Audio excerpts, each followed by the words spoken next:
for joining us, the Wealthy Retailer Podcast with your host, Dan Holman. Every episode, Dan dives into the retail headlines that matter to you, the independent retailer, covering topics ranging from retailer inventory, technology, marketing, retailers' questions, and more. The Wealthy Retailer Podcast is brought to you by Canadian Retail Solutions. Learn more at retailbycrs.com. And now, here's Dan Holman. Hey, everyone. Welcome to the Wealthy Retailer Podcast. Yes, I am your host, Dan Holman. My guest today is a lifelong retailer. Retailer transitioned into retail coaching. Marc Beerling is with me. Marc was a retailer that we had the good fortune of working with, not just in POS, but also in merchandise planning. And Marc will share a little bit about his background. But here's a guy that spent 15 years on that roller coaster that retail is, the ups and downs, the I can't pay my rent and I'm lease challenges and everything else. And so Here's a guy that we're going to chat with today that if you've ever heard the term been there, done that, this guy's your guy. Marc, welcome to the podcast. Thanks for joining us today.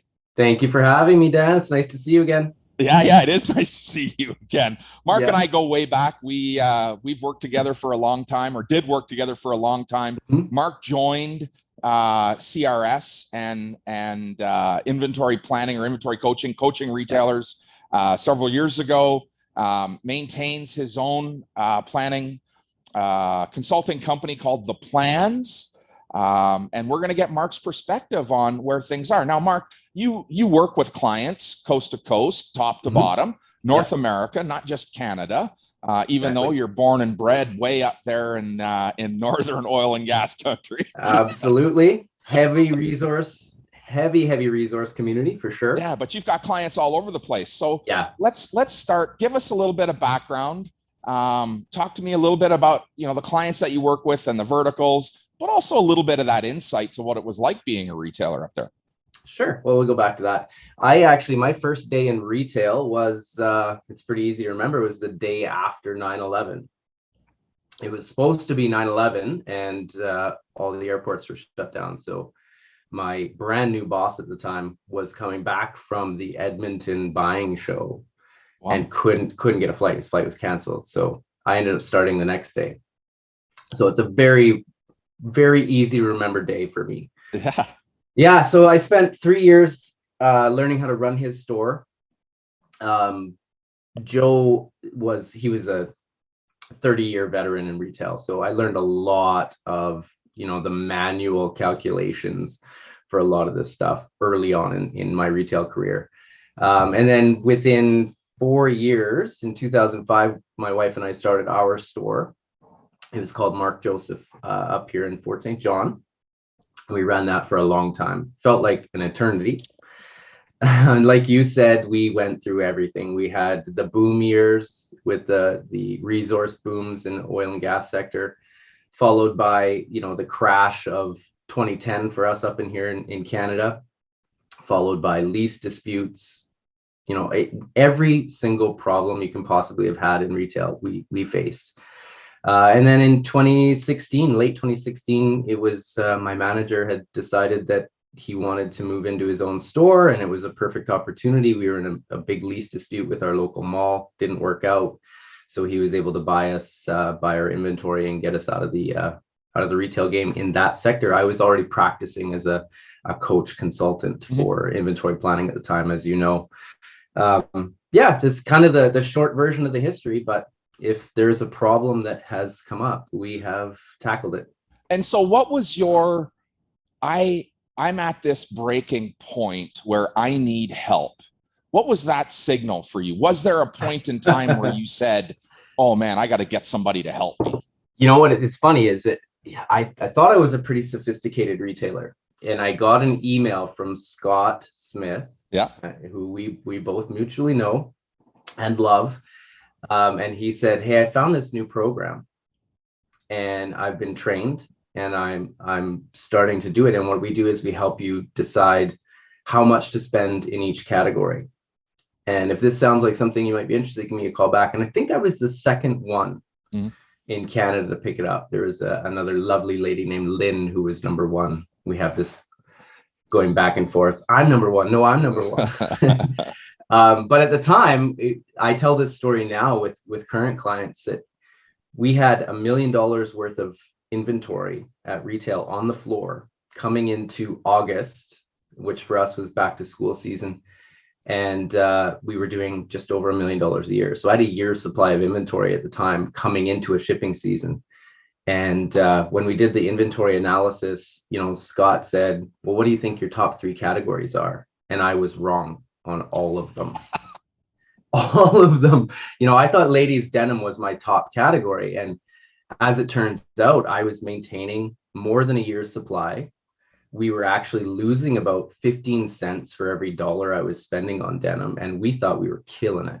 Yeah. Like we were moving denim, but we weren't making any money on it. Right. And so with a year of planning with Scott, we'd actually done, I think it was less than 0.5% less in inventory in sales revenue. And we had spent about 35% less on inventory to do it. So that's an immediate shift in cash flow. Yeah, it was good. Good. That's how I got in.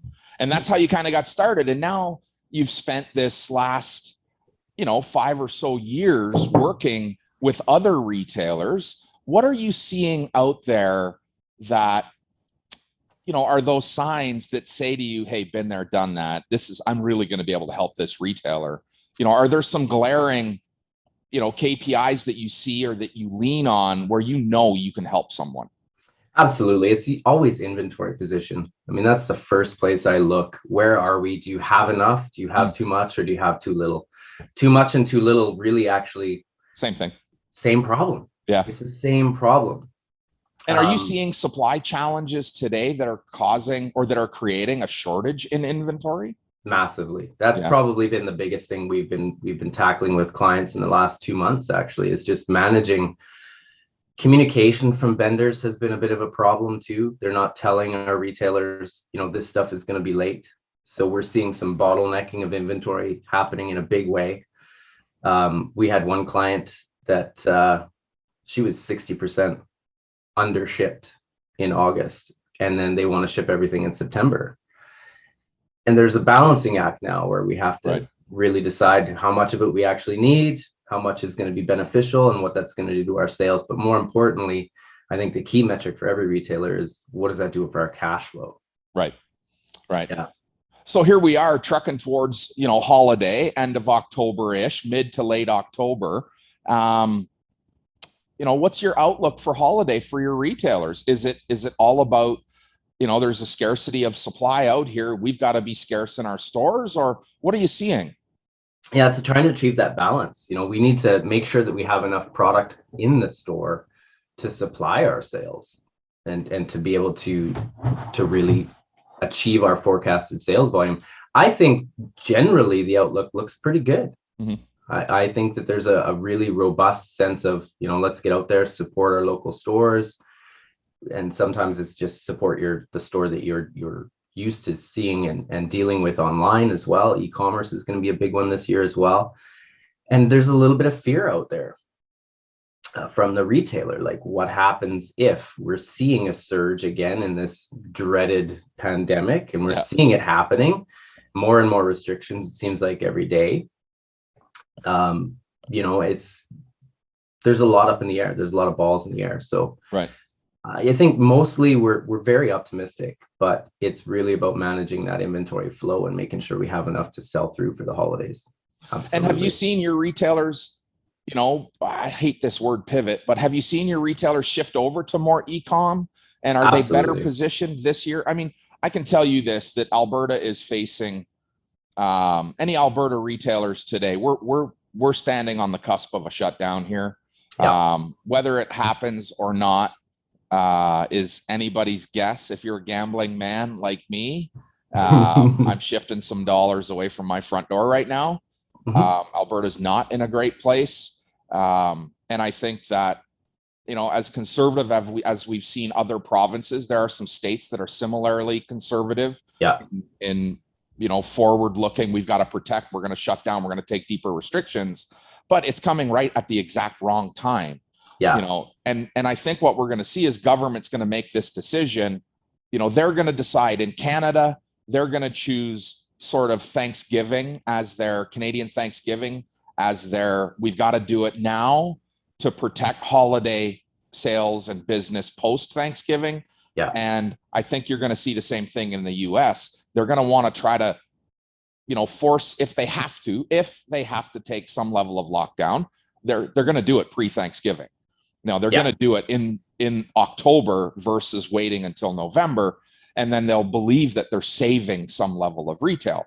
And for retailers that have not yet sort of shifted their focus to be dual focused, both online and in store, there's some great risk out there. And I think that also presents opportunity for those of us that are out there buying inventory, that are really opportunistic. There's inventory to be had. Yeah, it's going to come for sure. Right. One of the best results I had from a client actually during the first shutdown in 2020 was a store that she didn't have e-commerce at all. Like, doesn't have a website, just social media. And this particular client she's working it. Mm-hmm. She was on social media. She was in and out of the store. She saw some really great response from the community. And I think that might be one of the best positive silver linings to come out of the pandemic, is that there's a big push to support your local stores again. Brick and mortar specifically. Restaurants is the same. Our friends in restaurant industries, I mean, you've got the passport, the vaccine passport, and BC had it first, and it hasn't been helpful at all. Like, no, not at all. The exact opposite. Yeah. And so there's a lot of fear around that as well. I think you're right, though. I think the data's coming in. We're seeing the cases rise everywhere. It's not just localized. It is absolutely global at this point. So these guys are making decisions, and sometimes they're knee jerk. They're not often the right decision. Sometimes they don't make any sense, and it leaves people going, huh? Yeah. But it's always for the right reasons. I mean, they're not doing this just because they can, I believe. Right.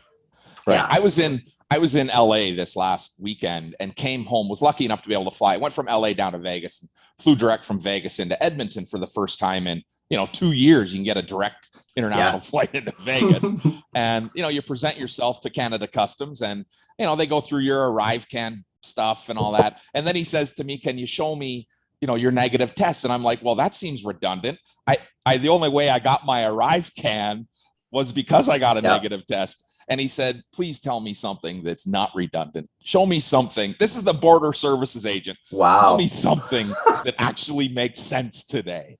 And it was kind of nice because I was a bit of an ass about it. And he took it in stride and laughed. And he was like, yeah, man, tell me something that makes sense right now. Exactly. Like, and I think everyone, like you experience that fatigue with all the restrictions and the passports and there is definitely a fatigue about it. I think that's why people aren't frequenting restaurants as much as they are. They're just burnt out with all of the stay home, sanitize.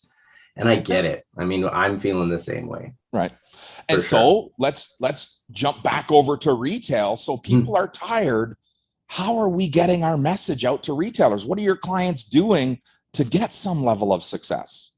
I think the biggest thing we're seeing right now is still social media is still a really great channel to communicate with clients and prospective clients. We're seeing a lot of clients are actually gaining the most new customers using social media channels, whether it's, Instagram is still huge. Facebook is still a big deal, but I'm seeing TikTok as a real opportunity. Like there's some real interesting things happening with TikTok and possibilities out there. Agreed. Did you see the Hot Boss guy in Nelson? I know Ryland. Yeah. I mean, that's incredible. Yeah. Incredible. And over 1 million followers. Like, all of a sudden you have an entire new community that you can feed your message to. And I think for retailers that aren't in the TikTok world, you have to know that you're already in the Reels world with Instagram, and they are synonymous. While ByteDance isn't really Instagram, two separate platforms, but you can still use that same premise. And our audiences that are 30 and plus are spending as much time on Reels as the 30 and under spend on TikTok, and that is truly a great way to get messaging out. And we are seeing, those retailers that are taking advantage of stories and Reels have better success. And this goes back to, I don't remember when, but a couple of weeks ago or last week, maybe even it was, I had a great conversation with Vash, the founder at Fashiontising, who they really focus on digital marketing, more social marketing, driving business through Shopify, Instagram and Facebook. And he spoke a lot about, you've got to put yourself out there. And I think that that's what TikTok and Reels does. And it allows us to become better influencers, not better retailers. Yep. Right. We're influencing decisions. You really are finding that client that wants to consume your message. Right. They follow you for a reason. Yeah. You're funny, you're entertaining, whatever the case is, those customers are choosing to follow you for a reason. And so you've got a direct line into their psyche. And are you seeing in your retail audience, your clients, are you seeing one vertical that's performing better than another? Is it fashion, or is it footwear? Or is it? No, honestly, last month, September was a great month. As we're getting into the beginning of October and we're starting to see some of that September data, very, very few of my clients were challenged in September revenue wise. The biggest challenge was stock levels. But at that also, if we can rewind that story a little bit, that also presents some real opportunity for the retailer in not having to mark things down. Right. So, we can say, look, like I use Lululemon as a great example. These guys have a business model where they don't refill their shelves. Right. They don't. They have it in the back, but if they're sold out of a 6 for that day, they don't put it back on the shelf. And that's just so that you buy. You don't think about waiting for a markdown, and you don't wait them out for markdowns because they don't happen. So we have this opportunity to retrain our consumer and our client base as retailers to look, it's not here. We're supply challenged. We might not get it. I tried to buy winter tires today. Yeah. They're back ordered for 2 months. Right. Like, it's 2 months too late. It was -1 this morning, dude. And like, we weren't, the regulations in BC are October 1st. You have to have winter tires on your vehicle. Right. Well, I can't get them. I can't get them. They're not, right. Toyo is sold out. So it's not just a supply issue in retail for apparel or footwear or, action sports. Yeah. It's across the board. We've all seen the car dealerships, right? And some of those lots that you're like, whoa, it's crazy. So I think that's one of the biggest challenges for sure coming into this holiday season.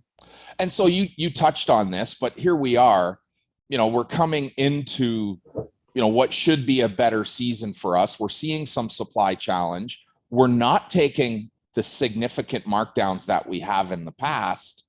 Do you think we're going to be able to hold full price goods through Black Friday? I mean, here you and I are, a couple Canadians don't really give a shit about Black Friday, but everybody else in the free world seems to care about it. What's Black Friday going to look like for your team, for your clients? Honestly, this is the discussions we're having this month. This is slated with every single client. What are we doing? It's become a continent-wide holiday and shopping event, and it really has kicked off the holiday season, even in Canada. I mean, our Thanksgiving is next weekend, but it's hard to say. I think that what we're going to end up doing is really looking for specific products as opposed to store-wide, and trying to generate some traffic out of specific high demand products that we might be able to get, that we might have as a loss leader, or but I just don't see happening the store-wide sales quite as much as what we're used to as consumers. It's going to change. It's going to be different, and it'll be different across the entire continent. Right. And do you think we're going to see as much digital business for Black Friday for our fashion retailers that electronics sees? I honestly think that we're going to see a big increase. As it's been happening across the board. Mm-hmm. This podcast is brought to you by Canadian Retail Solutions. We've been empowering retailers across North America for 30 years with the latest in point-of-sale technology, best-in-class support, merchandise intelligence with open-to-buy planning, and much more. CRS has the retail solution to help take your retail business to the next level of success. Visit retailbycrs.com to learn more. Remember, Canadian Retail Solutions exists to help make you, the independent retailer, better. Digital has increased. We've seen the numbers. I mean, and it doesn't matter what vertical. Digital business, e-commerce has increased across the board. There's just no denying it. And I think that's an important piece of the puzzle now for every retailer. If you're not in it yet, you're getting into it, and it's not too late. We need to get into it. We need to make sure there's a presence there. It's pandemic proofing your business as much as you can. Right. Really, you have a channel that you can still sell on, even if those doors are locked in brick and mortar worlds. So I think it's going to be a big year for e-commerce, and it's not just going to be electronics. Like you said, it'll be across the board. Fashion, footwear is being a big thing now. If you know your size, and these are true to size, shipping is the biggest challenge. Amazon's even taken an extra day or two now to get things to people. So, and it's the cost. Like, have you heard that from clients lately? The for sure. Costs are like crazy. I mean, we're buying container loads. We're buying container goods for our men's company, and certainly have seen those costs quadruple. In the last few months. I think that's going to continue. You look at the backlog of cargo in Long Point. We're going to continue to see those challenges. Yeah. So much so that, I truly believe demand is outweighing the supply, and that should see us increase price, which means for me, I think we're going to see a bit of a different Black Friday or different holiday season that is not as discount driven, but rather supply driven. Here's where the opportunity is. I'm not discounting it, because if you don't want it, the guy next door to you does want it, or the girl next door wants this. You don't want this dress, she does. And it's going to be about, how do I get out there in front of her? How do I stay top of mind to capture that sale? Which I think goes back to, the whole conversation about social. How do I stay social and super relevant? How do I influence this audience to follow me while I have supply to meet their demand, and not have to cater to, age-old discounting tactics? I can tell you this. I got a retailer that's in Pennsylvania that says to me in August, by now I would have already been fully on clearance. What am I doing? I'm going to have fall goods landing. What am I supposed to do? And I'm like, hold your price, hold your price, hold your price. Don't discount. There's no need. We're still selling at full pop. Why discount? Well, because I'm going to be left with these goods. Well, this year is going to be an anomaly. Maybe you're going to be left with some goods. Maybe you're not. Absolutely. You're going to sell full price. I think holiday for us might be the same. Yep. I'm a gambling man. I'm gambling that it's going to be the same, because it's an interesting discussion. We're going to fix. It's a really interesting discussion, and some of the retailers you have as clients that have been in the game for a long time, changing that strategy is a difficult thing. This is just what we've done, and we've always done this. But we don't need to. Right. We don't need to. We had a client that was having an anniversary sale, and she wants to do a blanket sale across the board. And I'm like, no. Why? Don't do that. We don't need to do that. Right. Your inventory is exactly where we want it to be right now. So you're not heavy. So let's find some product, or let's go to our vendors and have the gift with purchase instead of having a blanket 25% off store wide, which is what we did. And we had the same numbers as last year, where we were 25% off. Right. And so she's happier. She ended up making more money. Holding the line. Yeah. It was great. It worked out great. And I think, Marc, one of the biggest challenges as a coach is getting people to do things differently than they have done in the past. Mm-hmm. And for retailers, for most retailers, their only measurement is yesterday, last week, last month, last year. They don't measure against today and tomorrow. And so if they achieved $100,000 in sales in October last year with discounting, they believe that's the only way they're going to do it again today. And I'd argue that I'd rather do 80 grand in sales this year at, a plus 50 margin than at a 35. and make more money. I don't really care as much about top line sales. Now, I can tell you, having had the good fortune to stand in a room full of retailers last week and say to put your hand up if you'd rather have a higher top line sales or higher profitability, and 8 out of 10 people in the room put their hand up for higher top line sales. Yeah. They still believe that sales are more important than profit. And it's the backwards way of thinking. And I was fortunate. I was really fortunate to learn that lesson in my first year in planning with Scott. Yeah. Like I said, I spent 35% less on inventory and I did less sales. Did a little bit less. Yeah. But holy crap, I had a 35% immediate improvement in my cash flow. Like I could breathe for the first time in 3 or 4 years. Yeah. It was a really refreshing experience. So, and I think, Marc, that speaks to the shift of focus away from gross margin and onto cash margin. Exactly. I still have this ongoing debate with people and asking me, well, where's my gross margin? Well, I don't know. And I don't care. That's exactly it. Who cares? I do know, but I have that quick, candid, flippant response. I don't know. And I don't care. Here's where your cash margin is. This is what pays the bills. This is the number we focus on, not the number that pays taxes. I don't care about tax right now. I care about cash. And so I was going to ask you about one of your favorite key metrics. I'm going to guess that cash margin seems to be up there high on the list. It is the number one for sure. Like without a question in my mind. I think that those shifting focus to what your cash margin is on every sale in every month, in every season, is a really important analysis of how you've performed, past performance, current performance. Those are the things we can improve. And it's a really easy dial to turn. And I think even, Marc, your ability to look forward and say, look, this is what you've got coming in. This is how under or overbought you are. And this is how it's going to impact your cash. Even before a product lands in the store, we know what's going to happen to our cash. So in this shortage, are you coaching people to buy a little heavier, to take a little more risk when they place orders? Yeah, I mean, we're just seeing that certain percentage. It's averaging out. There's cancellations. There's things that aren't coming. The difficult part and the real time suck for retailers is trying to figure out what is coming, what isn't coming, and they're spending a lot of time on email, phoning, trying to figure stuff out. And then the pushback when we're like, hey, this stuff is 65 days past the cancel date on the purchase order. I don't want it anymore. The pushback from vendors is a real deal too. It's beyond their control. And we understand that as retailers, but at the same time, we can't let that become our problem. In every case. There are cases where you're going to want that product regardless of how late it is, within reason.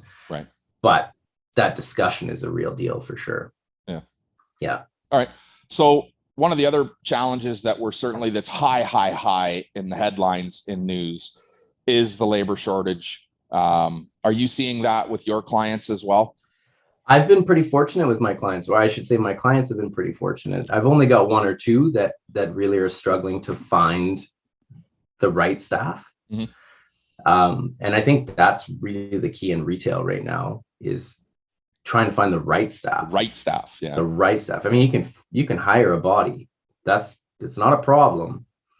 But do we want, I mean, in the oil patch, it's what they call meat in the seat, right? We don't necessarily want that. That's not beneficial to the business. Having just a body on the floor can be detrimental if it's not the right body on the floor. So that's really the big problem. I have a couple clients in the States that are having a struggle to find the right people to fill positions, but for the most part, my clients have been pretty okay with their staffing levels. I think we see more staff challenges south of the border than we do here in Canada. Even though our federal government is giving money away like it's Halloween candy. It still seems like we're not as challenged in the labor market as our clients and neighbors to the south. But I do believe it's, as these restrictions continue hammering us, we are going to see that challenge again. And no matter how much of our business we divert to e-commerce, we still need fulfillment labor. Yeah, We absolutely. still need people in the back office, in the back room, in our warehouse, fulfilling and shipping those orders. Yeah. And I do believe we're faced with some challenge here coming up. So I think it's coming down the pipe for sure. Yeah. I mean, that was the biggest challenge during the lockdown in 2020 when we were closed for 6 to 8 weeks, depending on the area. Was, you know, my clients were burning out. Yeah. Like one of the biggest coaching issues that we faced was us trying to tell them, you got to take some time. Right. You have to safeguard your mental health to a certain degree and make sure that you have the energy to get out of bed tomorrow and do this again. You know, take some time. Make sure there are days where you are not going into your business. Right. And I think that's good advice at every time of year. You've got to have that moment of clarity every day, every week, every month. You know, you've got to have that vacation, that break. And every serial entrepreneur out there is going to tell you, no, I work 24/7. I live and breathe it. But the most successful entrepreneurs are those that work 4 days a week. Yeah. You know, are those that understand the importance of clarity and vision building and how to look down on things. Absolutely. You know, we've talked about this forever. You know, we got to spend more time on it than in it. Mm-hmm. And the more time you spend in, the less on. And at the end of the day, in doesn't get you anywhere. No, what was the term we used? It was in the weeds. Yeah. You know, we spend too much time in the weeds and we can't see the daylight. Right. So we got to get above it. We have to have that real drill down ability to look at the business and analyze where we're missing pieces, for sure. So how do you coach people to rise above, to look down? What do you say to them? Is there some moment that's this aha, okay, I got you, Marc, this makes sense to me, I'm taking tomorrow off? It's really encouraging. I mean, you've probably been in the same situation before. When you're in it, it's real easy to get stuck and bogged down and just repeat. Right. But you end up spinning wheels. You spin wheels, you don't know the path out. Right. So our job is really just to make sure, hey, look, how much gas are you going to apply when you're just spinning the wheels here? Right. Like, we need to figure out how to get you out of the mud. Right. And stress for our retailers comes really from being overwhelmed. Yeah. Right. Stress comes from being overwhelmed. Absolutely. And how do we become, how do we ease that feeling of being overwhelmed, whether it's with, financials or buying or, any of the 25 pressures that have the ability to influence our outlook every single day. Yeah. And that's where clarity comes in for me. It's like, okay, unplug, shut off. I'm thinking about what's best for me. I spend some time almost every day walking, listening to music or a podcast or something that takes me away from my phone, that takes me away from, the customer at the front door. And I think that is important. And retailers have to recognize, those that say I can't afford to hire someone in my store, I say to them, you can't afford not to do this. Yeah. You're worth way more to the business than that $18 an hour or $15 an hour, depending on where you are in the continent, $10 an hour job. You're worth more than that. Yep.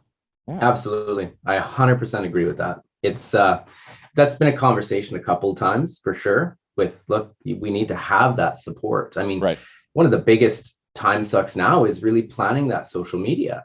Right. When I got into retail, there was no Facebook, there was no social media, there was barely a damn internet. Right. So my marketing strategy was once a month, I met with my newspaper rep, my radio rep, we planned it out, and I didn't think about it again. Right. That was it. This is a weekly, if not daily occurrence now. Marketing has become a real daily task. And now, so let me ask you this. Have you seen, we used to live in that 1% to 3% of revenue was dedicated to marketing. Mm-hmm. That was a really good benchmark. Is that benchmark changing for you? It's still, I think marketing is still that one dial that most independent retailers or business people feel that they can control as an expense. Right. And so it's constant fight to get retailers to spend more.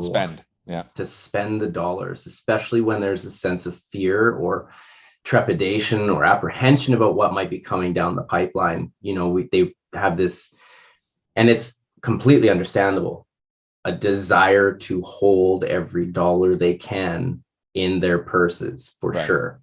So it's a challenge. I'm encouraging 4 to 5% as a good starting point. If you're doing $1 million, that's $40,000 to $50,000 a year on marketing. You break that down by a monthly cost, it's a silent salesperson. So if you can spend 40 or 50 grand a year to do $1 million in business, that's a good return. Right. It really is. And I think that, we've got to think about our marketing dollars today a little bit differently. We're seeing pure conversion instead of pure traffic in marketing dollars. You and I used to spend money in the newspaper. Let's place an ad in a newspaper that goes out to 160,000 people when I really only want to talk to 2. Yep. Or we put an ad on the radio, that's broadcasting to this massive audience that I'm really only want to talk to 5 of those people. Well, now we have that chance. Yeah. And absolutely, it's spend a fraction of the money to get there. We used to lob grenades all day long. Yeah. And now these guys have the ability to use laser targeting to hit the right audience at the right time for sure. Yeah. And it becomes a daily thing. Right. It's a daily issue now for sure. It's just another hat. Yeah. It's a hat these guys have to wear. And many, many hats, but it's becoming more and more important. Very quickly, the biggest hat they have to wear. I agree. Marc, this has been a great chat. Tell us, how do we find out a little bit more about Marc Beerling and the plans? Well, sir, as we've been touting the social media world, I'm largely missing from it. I really do like to focus on the clients that I have right now.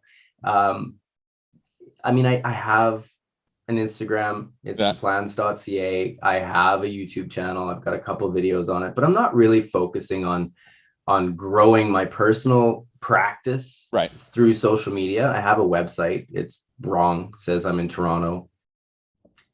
Call me lazy. I don't care. I'm not going to change it.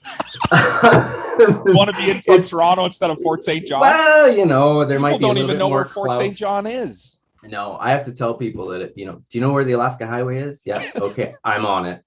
Oh, okay.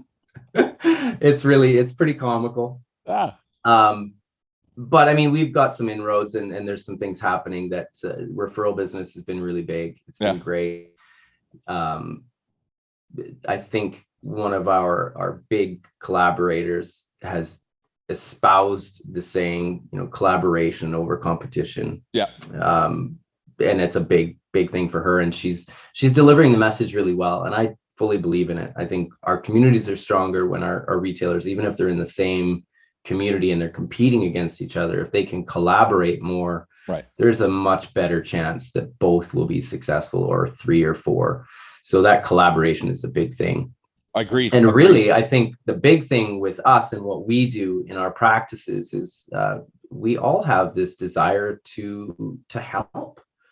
It's what we're here for. Right. And it doesn't matter if it's monetized at the start. I've done lots of work pro bono just to, hey, you're in trouble, you need some help. I've got a little bit of time. Let's do what I can for sure. Right. And get you trying to go down the right path and turn this ship so that we get to a safe port. So that's kind of it. So the plans.ca is the Instagram. That's also the website address. Yeah. I'm non-existent on Twitter. My Facebook has like 6 posts on Facebook. Yeah. It's just not a big thing. Most of my social media time these days is kind of monitoring and checking my clients' social media presence and making sure that they're on it and what they're delivering is good. And if I can assist in any way, I do. We all have references or referrals that we can give to our clients if they're looking for a little additional help, for sure. But that's really, social media it's a love-hate relationship for me, for sure. Yeah, it is for me too. And I can tell you, if I didn't have this retail, community that I live and die for every day, you probably wouldn't see me on social media a whole lot. It's just not, it's probably not my go-to. Yeah. Agreed. But yeah, listen, I really have enjoyed this chat, Marc. You have a lot of great insight. And if somebody's out there and wants to learn a little bit more about Marc, head over to the plans.ca. Yes, it looks like he lives in Toronto. He can fake it. He can be a Torontonian if he wants to be. That's all good with us. Marc, thank you so much for joining us. Retailers, I hope you've enjoyed this chat. Head over to retailbycrs.com. Make sure you grab a copy of the weekly newsletter. This interview with Marc will be in it, along with a bunch of other great stuff that the team puts together for you. Marc, thanks very much, retailers. Hope you have a great week retailing. Thanks, Dan, and definitely thanks for continuing to put together that library of information. For sure, it's a great source for retailers. Yeah, right on. Cheers, man.